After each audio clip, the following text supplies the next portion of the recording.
बहुत समय पहले की बात है। किसी गांव में एक भोला नाम का व्यक्ति रहता था। वो अकेला रहता था। उसका किसी समय भरा पूरा परिवार था। माता पिता पत्नी बच्चे सभी किसी न किसी रोग की वजह से सभी की एक एक करके मृत्यु हो गई। इतनी मौतें देखने के बाद भोला मौत से डरने लगा। उसे हमेशा लगता था कहीं उसकी भी मृत्यु ना हो जाए। एक दिन वो इसी सोच में डूबा था कि किसी ने उसका द्वार खटखटाया। उन्होंने देखा कि एक महात्मा खड़े हैं। वो बहुत दूर से आए थे। उन्होंने भोला से उनके घर में एक रात रुकने की अनुमति मांगी। भोला ने खुशी-खुशी उनकी बात मान ली और कहा, आप जब तक चाहें मेरे घर में रुक सकते हैं। और उनकी भोला ने बहुत ही सेवा की। महात्मा जी सो गए। दूसरे दिन जब उनके विदा होने का समय आया तो वो भोला से बोले कि तुमने मेरी बहुत सेवा की है। मैं तुम्हें एक वरदान देना चाहता हूँ। बोलो तुम्हें क्या चाहिए। भोला ने तुरंत कहा, हे महात्मा, अगर मुझे वरदान देना ही है तो मुझे आप अमर होने का वरदान दीजिए।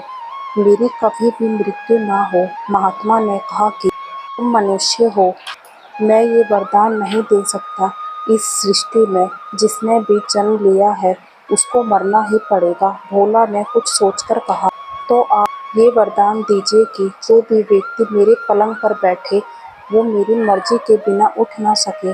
महात्मा ने सोचा कि इस वरदान में तो कोई गलत बात नहीं है। उन्होंने तथास्तु कहकर वहाँ से प्रस्थान किया। कुछ दिन बीत गए। अचानक भोला सोने जा रहा था तो उसका अंत निकट आ गया तो उसे यमराज लेने आ गए। उन्हें देखकर भोला डर गया। उसे महात्मा का वरदान के बारे में याद आया। तुरंत बिस्तर से उठा और हाथ जोड़कर बोला, भगवान, आप मेरे द्वार पर पहली बार पधारे हैं। कृपया करके थोड़ा आराम करिए। मैंने अभी बिस्तर लगाया है। आप थोड़ी देर बैठिए, फिर मैं आपके साथ चलता हूँ।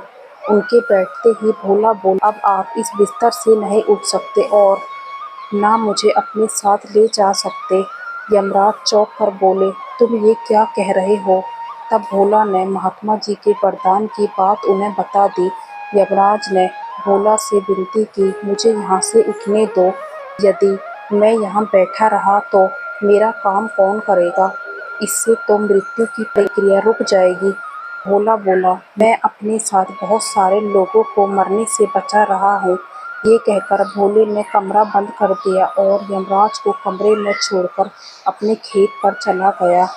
चिंता रहित होकर वो खेत में रहने लगा। एक दिन वहाँ एक सियार आया और खेत में बंधी गाय को काटने लगा। भोला तुरंत ही डंडा लेकर उसे मारने दौड़ा। वो मारते मारते थक गया पर सियार नहीं मरा। वो डंडे की मार खाकर जमीन पर गिर पड़ता और फिर से उठ खड़ा होता। ऐसा ही बहुत देर तक चलता रहा। मारते मारते भोला का डंडा टूट गया। भोला को मौत का तो डर नहीं था। वो घर की ओर भागा और रास्ते में देखा जंगल के जानवर गांव में घुस आए हैं और गांव वासी इधर उधर भाग रहे हैं। भोला जल्दी से घर में घुस गया।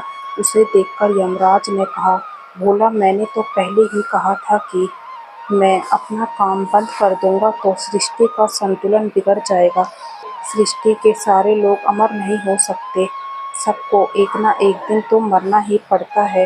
ये संसार का नियम है। यदि मैं किसी के प्राण ना लूँ तो जंगल में जानवरों और शहरों में इंसानों की बाढ़ आ जाएगी। सब कुछ अस्त व्यस्त हो जाएगा। मैं सबकी संख्या को नियंत्रण में रखता हूँ। अब यमराज की बात भोला को समझ में आ गई। वो हाथ जोड़कर यमराज से बोला, मुझे माफ़ कर दीजिए, मुझसे गलती हो गई है। आप बिस्तर से उठिए और अपना काम प्रारंभ कीजिए। जीवन और मृत्यु का रहस्य भोला को समझ में आ गया था। अब उसका मृत्यु का डर भी समाप्त हो गया था।